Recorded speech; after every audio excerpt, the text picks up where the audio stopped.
It's been a long time mga kupal. Tama, Angela lang muna tayo dahil kababalik natin ng ML.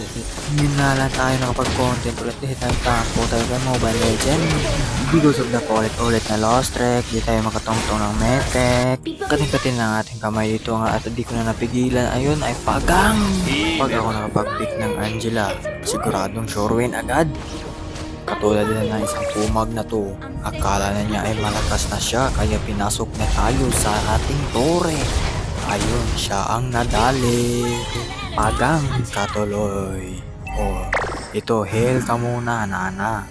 Nasa'yo na ang lahat, pamamahal kita. Oy, nag-thank you siya and magyata sa akin tong kupal na to. Pinalaan pa niya ako dito. Don't worry, my loves. You will be safe in my arms. Wow. Kahit magsanib puwersa pa yung mga yan, hindi naman nila ako kayang katumbahin. Ay, ano? Joke lang po. Akala nyo nadali ako.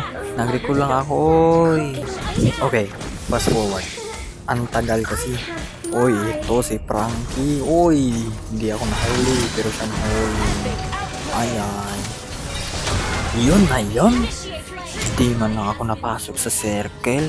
Ano ba yan? Ang hihina naman ng mga to. Ito, pang malakas ang galawan. Fighting spirit. Wasa, wasa, wasa, wasa, wasa, wasa, wasa.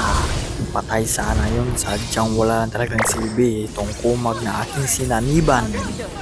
Wait ka na ML boy. Panalo nga tayo dito. Di ko na tinapos dahil inutusan nga tayo ni Papa. Bad timing mo pa. Kating-kati pa ako maglaro dito. Kaso tinapos ko na kasi baka magalit si Papa. Sa susunod ulit mga kupal.